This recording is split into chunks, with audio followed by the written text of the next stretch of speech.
5 મિનિટે એક વખત મનથી સ્મરણ હતી, મોબાઈલના માધ્યમથી કોઈ બારેજાનું પ્રવચન સાંભળ્યું હોય, કોઈ આ રીતે દર્શન કર્યા હોય, કોઈ બારેજાની વાત ચર્ચા કરતા હોય, તે સ્મરણ મારું યાદ થઈ જાય, મારા ધામનું સ્મરણ થઈ જાય. તો આ સ્મરણ શક્તિમાં હું માતા એવું કહીશ કે 24 કલાક તમારી જોડે જોડે જ રહું છું.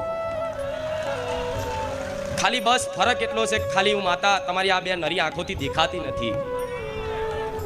આ બે નરી આંખોથી બસ ખાલી દેખાતી નથી. હું છું, હાજરા હજુર છું, એવો દરેકનો ભરોસો કરાઈને બેઠી છું. રામ, હું છું, હું આવા કાળા કળિયુગમાં છું, હાજરા હજુર છું, એવો તમામ મારા વાલા ભક્તોનો અનુભવ કરાઈ અને પછી દર રવિવારે આવું છું. તો અનુભવ તમને થયો હોય, આવા સમયગાળામાં દેવી શક્તિ છે એવો વિશ્વાસ હૃદયમાં બેઠો હોય, અને દર 5 મિનિટે તે માતાજી ભગવાનનું સ્મરણ થતું હોય, તો વિશ્વાસ રાખજો, તમે મારી કૃપા હેઠળ જ છો. ચિંતા ના કરતા હું બેઠી છું. મારા આ શબ્દોમાં ઘણું બધું છે. આ શબ્દોમાં જ સુખ છુપાયેલું છે. જે આ શબ્દોને પકડી લે કે દીકરા ચિંતા ના કરતો, ચિંતા ના કરતી, હું રોમવારી કુખાર મેલડી બેઠી છું. તો આ શબ્દો જે પકડી રાખશે એના જીવનમાં ડગલે ને પગલે કંઈક ના કંઈક અનુભવ કરાવતી કરાવતી તમારો ભરોસો મારા પ્રત્યે ટકાઈ રાખવાનું કામ કરીશ. કેમ કે મારી જોડથી સુખ મેળવવા આવ્યા છો, અને જેની જોડ સુખની પ્રાપ્તિ માટે આવ્યા હોય, યાચના કરવા, પ્રાર્થના કરવા, કામના કરીને બારેજા ધામ જઈએ, માતાજીની કંઈક કૃપા થઈ જાય તો અમે સુખી થઈ જઈએ, એ ઉદ્દેશથી આવ્યા છો, તો દરેકને મારા સુખી કરવા છે. તો સુખી કઈ રીતે થશો? સુખી થવા માટે મારા ધામમાં તમારી થોડી અવર જવર રહેવી પડશે, થોડું તપ આપવું પડશે, થોડું મારા નામનું ધ્યાન કરવું પડશે, થોડી મારી ભક્તિ ઉપાસના કરવી પડશે, થોડા મારા જીવનમાં, તમારા જીવનમાં થોડા મારા શબ્દોનું પાલન કરવું પડશે. અને પાલન આ બધી વસ્તુ ક્યારે થશે? જ્યારે વ્યક્તિની અંદર શ્રદ્ધા અને વિશ્વાસ બંને પૂર્ણ રીતે હોય, સંપૂર્ણ શ્રદ્ધા અને વિશ્વાસ હોય, પણ તમારો ભરોસો, તમારું હૃદય અંદરથી એવું બોલતું હોય કે અમે જગતમાં ફર્યા છે, ઠેર ઠેર રખડ્યા છે, પણ ક્યાંય એવો અનુભવ નહીં કર્યો બારેજા ધામમાં ખુખાર મેલડીના પારે કર્યો. આ તમારી અંતર આત્મા આવું કહેતી હશે, આ તમારું હૃદય આવું બોલતું હશે, તમારો વિશ્વાસ આવું બોલતો હશે કે ના, ખરેખરમાં ખુખાર મેલડી, રામવારી મેલડી સાક્ષાત હાજરા હજુર છે. રામ, તો આ ભરોસામાં જ્યાં સુધી આ ભરોસો છે, જ્યાં સુધી આ વિશ્વાસ છે, જ્યાં સુધી મારા પ્રત્યે આ પ્રેમ ભક્તિ છે, ત્યાં સુધી તમારે કોઈ જાતની ચિંતા જ કરવાની જરૂર નહીં. ત્યાં સુધી કોઈ જાતની ચિંતા કરવાની જરૂર, બસ ખાલી વિશ્વાસ રાખજો. ખાલી આ તમારી બે આંખોથી તમે મને ખાલી જોઈ નહીં શકતા.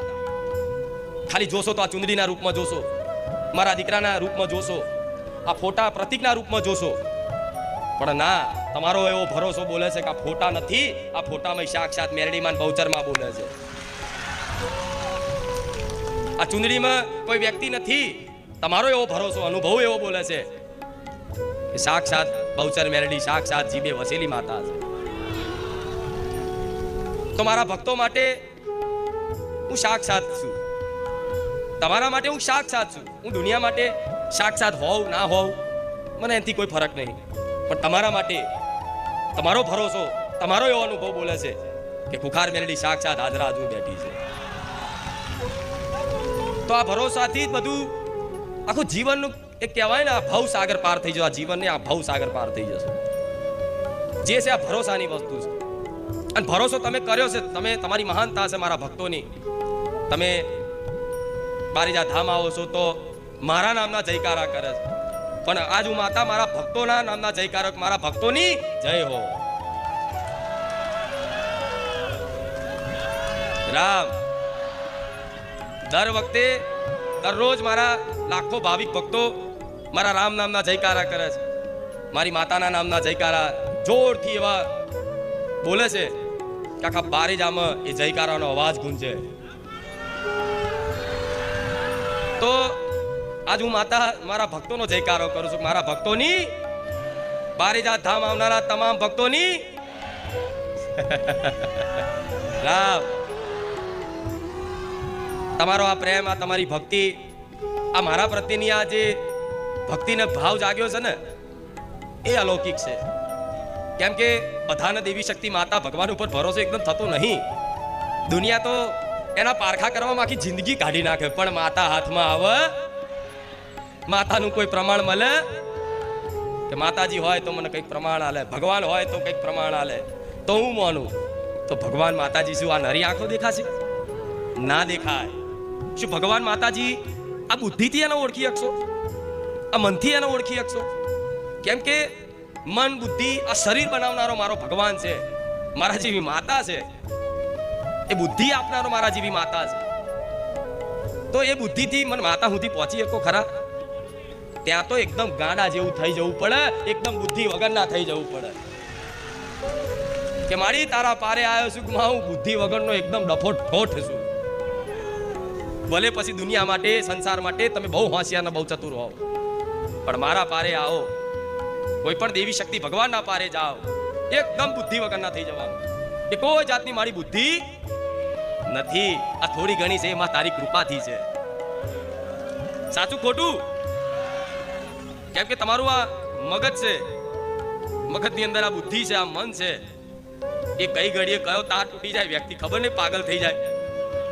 પણ આ ભક્તિનું પાગલ પણ એવું છે કે તાર તૂટે નહીં, ભક્તિના તારમાં જોડાય, એ હંધાય, એ તાર તૂટે નહીં. આ તૂટેલો તાર મારો ને તમારો ભવનો આ જોડાયો છે એવું માનજો. રામ તો આવી માતાજીની મહિમા છે.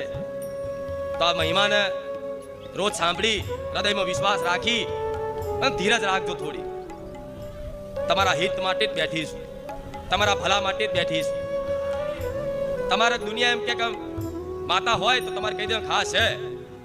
તમારા દુનિયાના કોઈ કહેવાનું છે, તમને તમે મને વિશ્વાસ કરીને માનો છો કે હાજરા હાજર માં છે, તો હૃદયમાં રાખજો. તમે આનંદમાં રહેજો, હું માતા આનંદમાં રહી. કેમ કે તમે જે શ્રદ્ધા કરો છો, તમે જે વિશ્વાસ રાખો છો, તમે જે ભક્તિના માર્ગ ઉપર આયા છો, અને બધાના મતલબ વાતો કરશો ને તો તમે ગાંડાઈ લાગશો. આખો દિવસ માતા માતા માતા, આખો દિવસ રામ રામ રામ રામ, ગાંડો થઈ જશું શું? એવું જ કહે છે ને ઘણા જે ભક્તો મારા ધામમાં આવી ભક્તિ ભાવમાં જોડાયા છે ને, એના પરિવાર વાળા, એના કુટુંબ વાળા, એના સમાજ વાળા, એના ગામ વાળા ધીરે ધીરે ધીરે ધીરે એમ કહે છે કે અરે આખો દાડો આ તો માતા માતા કરે.